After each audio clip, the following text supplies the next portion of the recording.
썼느냐, 대체 내용이 무엇일까? 이제 학자들이 읽으면서 추정하는 거예요. 추정이에요. 네. 고린도 성도들을 바울이 찾아가려고 합니다. 안 찾아와도 문제예요. 안 찾아온다고 말을 자꾸 번복한다고 이야기를 합니다. 그런데 찾아가려고 하니까 그것도 문제가 됩니다. 왜 문제가 되느냐? 편지를 통해서 문제가 해결되기를 바라고 바울이 편지를 써 주었어요. 그 교회에다가. 근데 고린도 교회, 고린도 전서에서 말씀드렸지만 고린도 교회 초대 목사가 누굽니까? 바울이지요. 바울이 개척한 교회예요. 그 초대 목사가 목회자는 바뀌었지만 그 교회를 안타까워하면서 편지를 보냈어요. 그랬더니 협조하기는커녕 오해를 하기 시작합니다. 대체 어떤 오해가 있었느냐? 쭉 읽다 보면 이런 이야기들이 있어요. 못생긴 게 자꾸 참견한다. 바울이 좀 못생겼어요. 꾸부정하니 안질도 있고. 외모를 따지는 건 뭡니까? 기분 나쁘다는 거예요. 괜히 그냥 시비 걸기 위해서 하는 소리입니다. 또 하나는 말도 제대로 못하는 게 자꾸 뭐라고 한다. 왜 이 소리는 나올까요? 그 다음 목사가 너무 말을 잘해요. 아볼로 목사. 이 사람은 달변가입니다. 그러니까 바울은 학자기는 하지만 공부를 많이 한 사람이 잘 가르치는 건 아니에요. 많이 배웠는데 이 가르치는 게 약한 사람이 있고요. 또 말은 잘하는데 머리에 든 건 없는 사람도 있습니다. 저희 학교 다닐 때 그 기독교 교육학 가르치던, 지금 이제 은퇴하셨죠, 고용수 박사님이라고 계시는데 정말 머리 좋으세요. 그런데 강의를 못 알아들어요. 너무 힘들어요. 강의를 들으면, 학부 다닐 때. 그래서 한 번은 그 교수님께 여쭤봤어요. 교수님 좀 편하게 해주시면 안 돼요? 그랬더니 교수님이 하시는 얘기가 그래요. 나도 이해가 안 되는 걸 어떻게 편하게 가르치냐 그래요. 그래서 교수님 왜 이해 안 되시는데 거기서 강의를 하세요? 그랬더니 자기는 어쩔 수 없이 하는 거래요. 학교에서 정책적으로 키운 교수예요. 저희 학교에 기독교 교육을 만들기 위해서 일부러 유학을 보내고 일부러 그 공부를 하라고 그런 건데 자기는 그 분야에 관심이 없었어요. 억지로 하다 보니까 암기는 다 한 거예요. 책을 완전히 암기를 하세요. 정말 머리 좋으세요. 그런데 이걸 풀어내는 재주가 없어요. 그러니까 그분 강의를 들으면 아주 머리가 아파요. 이게 앞뒤를 어떻게 맞춰야 될지. 당신 머릿속에는 있는데 풀어서 나오질 않는 그런 분이 있어요. 이게 바울 같은 사람이에요. 근데 아볼로는 말이 잘 나와요. 술술 그냥 앞뒤 문장만 만들어 가지고, 그러니까 아볼로를 경험했던 사람들이 바울의 모습을 보면서 설교도 제대로 못하는 게 자꾸 우리한테 편지를 써가지고 이래라 저래라 참견한다, 이제 그런 식의 오도를 하기 시작합니다. 근데 그 소식이 어디에 들리느냐? 에베소에 있는 바울에게 들리는 거예요. 근데 에베소라는 동네가 어떤 동네입니까? 소아시아, 지금의 터키의 서부 지역의 가장 큰 도시라고 그랬지요. 그리고 최고의 여신 신전이 있는 곳이에요. 그러니까 지역 자체가 우상 단지예요. 거기다가 유대 지역에서 팔레스타인에서 조금만 올라오면 되는, 유대에서 아주 가까운 지역이다 보니까 유대인들이 집중적으로 계획적으로 바울 죽이려고 미칠 듯이 덤벼드는 곳입니다. 그러니까 그냥 가만히 앉아 있는 것조차도 버거운 상황이에요. 에베소라고 하는 도시 자체가 이단의 공격을 받고 유대인들이 공격해오고, 아직은 교회가 초창기니까 기틀이 안 잡혀가지고 이래저래 자기한테 힐난하는 소리도 들리고, 그런데 더구나 자기가 지난번 전도 여행 때 세워놨던 그 교회에서 들려오는 소리가 뭐예요? 못생긴 게 말도 못하면서 우리한테 이래라 저래라 참견한다. 그리고 얘기가 들려오니 아무리 성자라고 해도, 아무리 성인군자라고 해도 그 말이 가슴 속에 얼마나 아프게 다가오겠느냐라고 하는 거지요. 그래서 쓰는 편지예요. 눈물로 쓰는 거예요. 뭔가 좀 관계를 회복하고 교회를 바르게 세워보고 싶어서 내놓은 이야기인데, 그것이 교회를 세워가는 것이 아니라 바울과 고린도 교회 관계가 더 악화돼 버린 상황, 완전히 절망에 떨어진 그런 상황. 근데 내 마음은 무엇이냐? 바울의 마음은 무엇이냐? 1장 23절에 보니까 이렇게 쓰고 있습니다. 내가 내 목숨 걸고 하나님을 불러 증언하시게 하노니 내가 다시 고린도에 가지 아니한 것은 너희를 아끼기 때문이다. 내가 지금 가면 또 다른 분쟁이 날 것 같아서 이번 교회는 지금 가지 않고 있는 것뿐이야. 안 가려는 게 아니고 정말 너희를 위해서 하는 거야. 너희 때문에 걸어온 거야. 내가 계획을 자꾸 번복하는 것도 아니고 진짜 내 마음을 좀 알아주었으면 좋겠다라고 말하고 있는 겁니다. 자, 바울이 고린도 교회에 문제가 생겼어요. 그런데 바울은 지금 일대 목사에서 물러났어요. 이제 다른 선교를 하고 있습니다. 교회를 개척해 놓고. 근데 그 교회가 문제가 생겨서 다음 목사도 있고 그 다음 목사도 있고 한데, 바울이 그 교회에다 편지를 이렇게 여러 번 보내면서 그 교회 문제에 개입을 하고 또 가르치고 권면해야 목사로서 권위가 쓰나요? 안 해도 되지요. 안 해도 사도의 권위는 서 있습니다. 근데 왜 그렇게 하고 있습니까? 예수님이 십자가에서 죽으실 때에 제자들을 끝까지 사랑하신 것처럼 바울의 마음속에도 고린도 교회, 자기가 전도하면서 선교하면서 세워놓았던 그 작은 교회 하나하나에 대한 애정이 있어요. 그것 때문에 하는 거라고요. 주님이 나를 끝까지 사랑하셔서 죄인의 괴수 같은 나도 만나 주셨는데, 나도 그 교회가, 세웠던 교회가 그렇게 어수선하다라는 이야기가 들릴 때 그거 내버려 둘 수가 없는 거예요. 그 마음 때문에 하는 것인데, 그 사랑의 마음 때문에 하는 것인데, 너희가 그것만 알아주었으면 좋겠다라고 하는 것입니다. 내가 하는 말, 내가 하는 행동, 내가 하는 눈빛, 그럼 누구의 유익을 위해서 하고 있습니까? 나를 좀 봐달라고 보채는 어린아이 행동 취하고 있지는 않습니까? 아니면 끌어내리기 위해서 하는 행동입니까? 어느 예능 프로그램을 보다 보니까 재밌는 이야기가 하나 올라오더라고요. 바닷가에 가서 이렇게 낚시를 하다가 자기들끼리 얘기를 하는 거예요. 꽃게를 잡아가지고 대야에다가 담아두는 방법, 꽃게를 잡아서 대야에 담아두는 방법. 뭘 갖다 놓으면 꽃게를 안 도망가고 거기 가만히 있게 할까요? 안 해보셨나요? 꽃게 두 마리 이상만 대야에다 넣어두면 된대요. 다른 아무것도 필요 없어요. 왜요? 누구든지 먼저 올라가는 녀석이 있으면 뒷놈이 잡아채버립니다. 못 올라가게. 꽃게 담아두는 방법, 두 마리만 넣어놓으면 된대요. 그럼 무조건 자기보다 조금만 위에 올라가면 잡아가지고 내려버리고 지가 기어 올라간대요.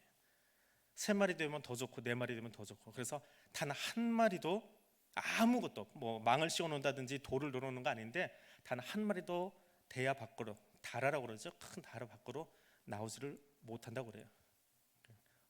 그 뭐라고 말을 붙였던데, 꽃게 사냥이라고 그러더니 말을 붙여놨는데, 나는 꽃게 전쟁 하고 있지 않습니까? 내 모습이 꽃게처럼 앞에 나간 사람 채가지고 못 가게, 너 일 그만해 그러고 잡아가지고 못 가게, 너 그거 아니야 그러고 잡아가지고 내려오는, 사탄이 우리에게 그 마음 주는 것 같아요. 간섭 안 해도 돼요. 그냥 계속 끌어내리기 해가지고 단 한 마리도 위로 올라가지 못하도록. 내가 하는 손짓, 내가 하는 발짓, 내가 하는 눈짓이 누군가를 세워주고 올려주고 더 일 잘하게 해갖고 격려해주고 박수 쳐주는 그런 손짓인지, 물개 박수가 되더라도 박수 쳐주는 것인지, 끊임없이 잡아서 끌어내리고 못하게 하고 꽃게처럼 살아가는 인생인지. 바울이 고린도 교회를 바라보면서 그 마음으로 지금 안타까워서 이야기하고 있는 거예요. 제발 꽃게처럼 좀 살지 마십시오. 그리스도의 마음으로 사십시오. 그것이 고린도 교회 보낸 눈물의 편지였어요. 그 편지는 어디 간지 보이지는 않습니다. 자, 그 눈물의 편지 뒤에 바울이 이야기를 계속합니다. 고린도 교회는 앞에 썼던 이야기부터 계속 같이 봐야 돼요. 떨어뜨려 보지 말고. 자, 고린도 전서에서 나왔던 이야기 중에 고린도 5장에 가서 보면 입에 담기 좀 모한 이야기가 하나 거기 실려 있지요. 기억나세요?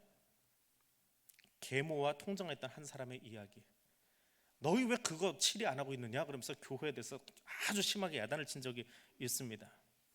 자, 아주 구체적으로 그 사람이 누군지 이름은 적어놓지 않았어요. 근데 아마 떠들썩했던 것 같아요. 고린도의 이야기가 바울에게까지 들릴 정도면, 유럽의 이야기가 아시아까지 들릴 정도면 굉장히 소문이 파다하게 퍼졌던, 교인이라고 하면 누구나 다 알 수 있었던 그만한 사건이었습니다. 근데 왜 징계하지 않고 있느냐라고 이야기를 합니다. 그리고 그 사이 이야기가 아주 구체적으로 적혀 있는 문헌은 없지만 고린도서를 쭉 읽다 보면 나중에 징계를 했어요. 하기는 얼마나 큰 징계를 내렸을까요? 바울의 이야기를 듣고 하기는 했는데 중징계가 떨어졌겠지요. 근데 이 징계를 한 뒤의 이야기입니다. 그것이 이제 오늘 본문이에요. 교회가 사랑도 있어야 되고 징계도 해야 되지만 그것을 어떻게 잘 조화롭게 사용하느냐라고 하는 것이 더 큰 과제라고 하는 거예요. 예전에 있던 교회에 신천지에 있었던 청년 하나가 교회를 들어왔습니다. 눈에 띄는 신천지였어요. 그리고 하필이면 그때 원주인가요? 강원 지역에 있는 신천지 그 지파 소속의 명단이 유출이 돼 버렸어요. 근데 거기 이름이 있는 거예요. 몇 번을 지켜보고 두고 있다가 안 되겠다 싶어서 불렀습니다. 방으로 불러가지고 너 아무리 봐도 너 지금 하는 행태가 신천지 같다 그랬더니 갑자기 울면서 목사가 밤에 여자 자매를 불러가지고 방에다 불러서 이걸 뭐 신천지 뭐니 몰아붙이는데 억울하다고 이제 읍소를 하기 시작하는 거예요. 갑자기 그러니까 할 말이 없는 거예요. 또 사실 증거는 없으니까요. 뭐 그 명단 외에는 명단도 이게 진짜인지 아닌지도 모르는 거고 가짜 이름일 수도 있는 거고. 그래서 그랬습니다. 너 신천지 아니면 한 석 달만 입 다물고 아무것도 하지 말고 청년부 예배만 들으라. 그냥 아는 척하고 이 출석한 지 2주 만에 청년부 계보를 꿰는 사람이었어요. 2주 지났는데 그 청년부의 위 아래 서열을 다 알아요. 여기가 언니, 여기가 동생, 여기가 몇 기, 이걸 다 외워버린 거예요. 신천들이 들어오기 전에 미리 그 파수꾼들을 통해서 하거든요, 작업을. 그리고 처음 보는 집사님에게도 그냥 얼마나 살근하게 당한지 너무 그래서 석 달은 가만히 좀 있어라. 그래도 예배 드리는 모습 보고 정말 예배 잘 드리고 있으면 내가 아무 소리 안 하겠다. 그랬더니 뭐 우악우악 하다가 나가버리더라고요. 그날로 나가버리더라고요.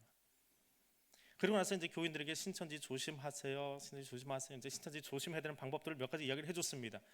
이제 그 다음이 문제예요.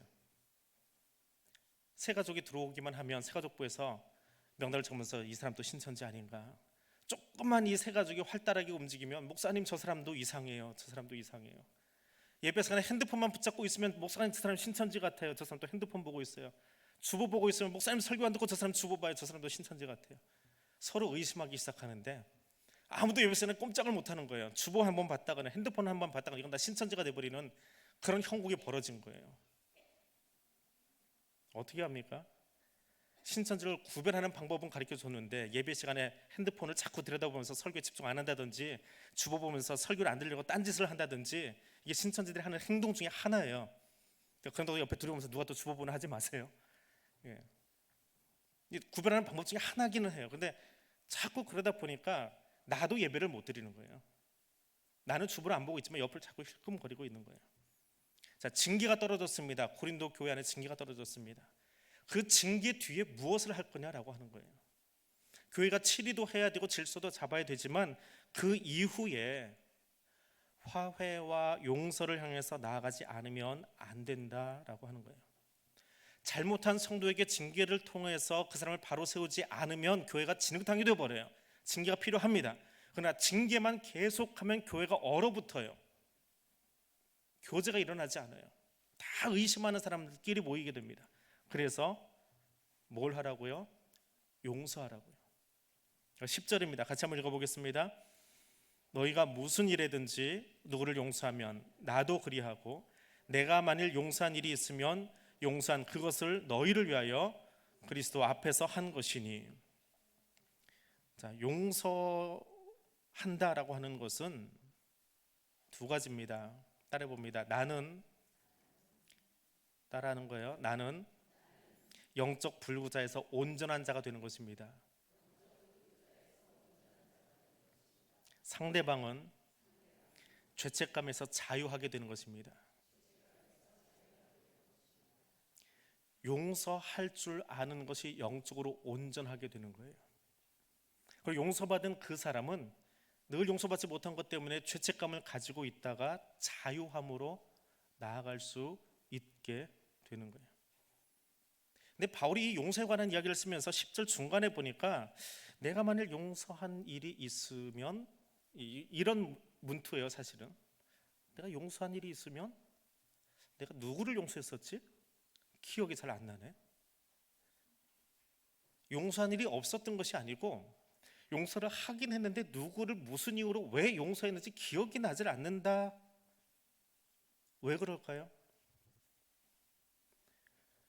사람이 살다 보면 잊어버리고 싶은 일들이 있고요. 또 나이가 들어가면 이제 종종 건망증도 생기고 망각도 생겨나고요. 근데 또 한편으로는 잊어버리는 훈련도 합니다. 일부러 잊어버리는 훈련을 해요. 과거의 것에 자꾸 집착해 있다 보면 그 집착하는 것 때문에 내가 악한 영향력에 사로잡힐 수 있어요. 용서는 무엇이냐? 따라합니다. 용서는 잊어버리는 것입니다. 바울이 왜 이게 기억이 안 나지? 왜요? 내가 누구를 용서했는지조차 잊어버려 주는 거예요. 그게 진짜 용서예요. 하나님께서 나의 죄가를 어떻게 해요? 동이 서에서 먼 것처럼 보내버리셨대요. 언제 그런 일이 있었니 하고 도말하셨대요. 지워주신대요. 내 인생의 기록에서 내가 그런 죄를 지었었나? 그걸 지워주시는 거예요. 무엇으로? 예수 그리스도의 십자가 은혜로 우리가 했던 그 나쁜 짓, 입에 담기도 험한 그 행동을 하나님이 지워버리셨어요. 예수님의 십자가 은총으로. 예수님이 나의 죄를 위해서 죽으셨다라고 고백하는 순간에 그 죄가 내 인생 가운데서는 지워졌어요. 나는 기억하고 사는지 모르겠지만 하나님은 내가 예수를 구주로 고백한 순간에 잊어버리셨어요. 그래서 이 다음에 천국에 가서 주님 앞에 서면, 심판대 앞에 서면 예수님이 그 죄를 다 지워놨기 때문에 기록이 남지 않아요. 대한민국에서 살면 그 벌금 낸 거 뭔가 지워지긴 하죠. 근데 경찰 조사받은 게 흔적이 남아 있어요. 죽을 때까지 남아 있어요. 근데 하나님 앞에 갈 때는 예수님이 우리의 모든 것을 다 지워버리신대요. 바울이 누구를 닮아서 사는 거예요?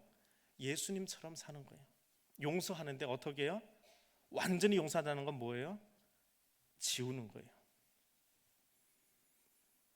살아계신 하나님께서 교회의 성도들에게 요구하시는 것이 무엇입니까? 11절에 가니까 그 용서에 대해서 이렇게 이야기합니다. 이는 우리로 사탄에게 속지 않게 하려 함이라. 용서하지 않으려 하는 것, 자신의 욕망 가운데 빠져 사는 것, 이건 사탄이 원하는 거예요. 바꿔 말하면 앞에서 우리가 한번 따라했던 거 있죠. 나는 영적 불구에서 온전하게 되는 것이 용서하는 것이고 상대방은 죄책감에서 노임받는 것이 용서하는 것이다. 두 번째로 이야기했던 것은 용서는 잊어버리는 것이다 라고 했는데, 세 번째로 따라합니다. 용서는 사탄의 괴계를 이기는 능력입니다. 사탄이 끊임없이 우리로 하여금 죄책감에 살게 하고 다른 사람에 대해서 이러고 쳐다보게 만들고 하는 그 괴계를 이기게 하는 능력이 용서하는 거예요. 그 복음의 본질이 내 안에서 희석되지 않게 하라라고 눈물로 지금 편지 쓰고 있는 거예요. 그릴 수 있는 이것도 좋고 저것도 좋고 그냥 잔잔하게 편안하게 사는 삶을 추구하는 것이 그리스도인이 아닙니다. 그리스도인은 매일 긴장 가운데 있어요. 왜? 사탄이 그렇게 우리 앞에서 뛰어다니고 있거든요. 그래서 우리는 누구 앞에 있어야 되느냐? 10절 뒷부분에 보니까 너희를 위하여 그리스도 앞에서 하라. 그리스도 앞에 서 있는 것처럼 용서를 해도 그리스도 앞에서 용서하라는 거예요. 내가 의로워서 내가 힘이 있어서 내가 그냥 니까지 거 하고 용서해 주는 게 아니고 그리스도 앞에서 그분이 나를 용서하셨기에 나도 너를 용서한다라고 그분 앞에서 하라는 거예요. 그분에게 용서받은 만큼 너도 용서하라는 거예요. 그분이 너를 용납해 주신 만큼 너도 내 이웃들을 해서 용납하라는 거예요. 내가 용납받은 만큼, 내가 용서받은 만큼 내 의가 아니라 나를 나되게 하신 예수 그리스도의 의를 가지고 용서하면서 살라는 거예요. 그것이 대체 어떤 삶이냐? 결론 2장의 결론입니다. 14절에서 16절까지 우리 같이 읽겠습니다. 항상 우리를 그리스도 안에서 이기게 하시고 우리로 말미암아 각처에서 그리스도를 아는 냄새를 나타내시는 하나님께 감사하노라. 우리는 구원받은 자들에게나 망하는 자들에게나 하나님 앞에서 그리스도의 향기니 이 사람에게는 사망으로부터 사망에 이르는 냄새요 저 사람에게는 생명으로부터 생명에 이르는 냄새라. 누가 이 일을 감당하리요? 성도는 세상을 향해서 그리스도의 향기로 사는 사람입니다. 우리가 머물러 있는 그곳에서 예수 향기로 그 사람만 쳐다보면 저 사람 보니까 예수가 무엇인지 알겠다라고 그렇게 예수를 드러내면서 사는 사람이다라고 하는 거예요. 내 스스로 향기가 나는 것이 아니고 예수님이 나와 함께 하시기 때문에 향기가 나는 거예요. 내가 그리스도를 많이 알수록, 그리스도에게 더 가까이 나아갈수록 그분의 빛이 나를 통해서 반사되기 때문에 나는 그런 존재예요. 내가 빛이 나는 존재가 아니고 그분 때문에, 예수 그리스도 때문에 향기가 나는 거예요. 냄새가 나는 거예요. 그럼 냄새가 많이 나려면 어떻게 해야 돼요? 더 많이 그리스도께 가까이 가야 되고 그리스도를 더 많이 알아야 돼요. 전통적인 장례식장이나 유교식으로 드리는 장례식장 가면 그 앞에, 영정 앞에 향을 꽂아 놓지요. 그 향 왜 꽂아 놨습니까? 지금은 다 병원에서 하기 때문에 시신에서 뒤에 들어가 있지만, 전통적인 장례는 그 영정 뒤에 병풍이 쳐져 있고 병풍 뒤에다가 관을 갖다 놔요. 겨울에는 좀 괜찮은데 여름에는 그 시신이 하루만 지나도 이렇게 물이 빠져요. 시신에서 냄새가 납니다. 그 냄새를 방 안에서 지우기 위해서 갖다 놓은 것이 향이에요. 더 독하게 펴요. 냄새가 많이 날수록 더 많이 꽂아놓고 연기로 자욱해요. 그래서 장례식장에 들어가면, 전통 장례식장에 들어가면 문 앞에 딱 들어가서 그 빈소에 발을 들어놓는 순간에 그 향 냄새가 섞여가지고 아주 지독하게 나요. 똑같은 공간인데, 똑같은 한 집인데 그 방만큼은 내가 방금 있었던 저 대청마루하고는 다른, 또 다른 냄새가 나요. 삶과 죽음이 부딪히고 있는 그곳에 내가 들어와 있구나. 이게 장례식이구나. 저 뒤에 누군가가 썩어가고 있구나 라고 하는 것을 맡을 수 있습니다. 그래서 더불어 그 냄새 속에서 나는 아직 그 냄새를 맡을 수 있는 살아있는 존재였구나, 내가 좀 숨을 쉬고 있구나 하는 것도 느낄 수 있어요. 그게 냄새예요. 그리스도의 향기를 누군가가 맡을 때에 예수 알지 못하는 사람에게 그 그리스도인이 와서 향기를 뿜어주면 내게서 나는 썩은 내가 나는 거예요. 저 사람에게서는 예수 때문에 향기가 나는데 내 몸에서는 예수를 알지 못해서 죽어가는 죽음의 냄새가 나는 거예요. 예수 알고 변화된 사람의 냄새가 난다면 그 냄새 때문에 내 악취가 더 많이 진동이 되는 거예요. 더 많이 나는 거예요. 그것이 사망의 냄새이지요. 또 누군가에는 똑같은 냄새가, 저 사람에게서 나는 향기와 내가 내는 향기가 비슷해요. 저 사람은 그리스도인이구나. 내가 말을 섞으면, 나와 같이 말을 나누면 참 편안한 사람이겠다. 똑같은 향기이지만 누구에게는 그 사람의 악취를 더 분명하게 보여주는 향기가 되어지고, 누구에게는 같은 그리스도인임을, 동질감을 느끼게 해주는 향기가 되어지더라라고 하는 거예요. 근데 이거는 그냥 냄새만 뿌리고 다니는 것이 아니라 16절 마지막에 보니까 누가 이 일을 감당하겠느냐라고 묻고 있습니다. 우선은 고린도 교회 성도들에게 묻는 거예요. 그냥 이것저것 가지고 시비 걸기 좋아하고 바울을 오도하고 교회 안에서 분란을 일으키고 편지를 몇 번씩 보내도 대체 알아먹지 못하는 그들에게 그 싸움 좀 그만하고 그리스도 안에서 누가 예수 향기를 내는 사명자로 살겠느냐라고 고린도 교회 성도들에게 물어보고 있는 거예요. 그리고 동일하게 2000년을 넘어서 우리에게도 물어보고 있습니다. 바울 서신을 통해서 너는 그 그리스도의 향기를 가진 사명자로 좀 살지 않겠느냐. 그냥 향수 뿌리고 냄새 뿌리고 다니는 게 아니에요. 그건 사명이에요. 우리가 이 땅에 살아가면서 나를 통해서 예수 향기가 저기에 전해지도록 살아가는 것은 저와 여러분에게 주어진 사명이라고요. 집사 되는 것도 중요하고 권사 되고 장로 되고 목사 되는 것도 중요하지만 더 중요한 건 내가 세상 가운데서 예수 향기를 뿜어내는 사명자로 살아가는 거예요. 그거 누가 감당하겠니? 그냥 이름만 가지고 살지 말고 왔다 갔다 하지 말고 내가 머문 곳에서 예수 향기가 나야 되지 않겠느냐. 구체적으로 2장에서 이야기하는 예수의 향기, 그 내용은 무엇입니까? 앞서 계속 따라하라고 했던 거 있잖아요. 뭐예요? 용서하는 거예요. 마지막으로 한 번만 더 따라합니다. 용서는 그리스도인의 사명입니다. 용서는 사명이에요. 듣고 할 수도 있고 안 할 수도 있고 좀 나중에 할게요. 그게 아니고요. 사명자로 살겠습니다라고 하는 것은 사명 받아서 저 아프리카 오지 가서 선교사 하는 게 사명이 아니고요. 모든 그리스도인에게 주어진 사명은요, 용서하는 거예요. 그게 예수 향기를 뿜어주는 거예요. 그것이 우리가 사는 땅에, 이 땅 가운데 하나님 나라를 만들어가는 거예요. 이 일이 얼마나 소중했으면 바울이 답답해서 가슴을 치면서 그 오해 다 얻어먹으면서 눈물로 편지를 보내고 다시 보내고 했겠습니까? 이 일이 얼마나 중요하면 하나님이 그 답답한 중에도 바울의 입을 열어서 포기하지 못하게 계속해서 이 편지를 쓰게 하셨겠습니까? 용서라고 하는 것은 고린도 교회뿐 아니라 오늘 우리에게도 그만큼 중요한 사건이기에 하나님이 바울을 통해서 저와 여러분에게 들려주고 있는 시대적인 사명이 아니고요, 하나님 백성으로서의 사명인 줄 알고 그 사명 감당하는 사람 될 수 있기를 원합니다. 그래서 기도하겠습니다. 오늘 말씀 기억하면서 그리스도의 사랑을 가슴에 품은 사명자로 살겠습니다. 사명입니다. 용서의 실천대로 살지 못했던 것 회개합니다. 용서하겠습니다.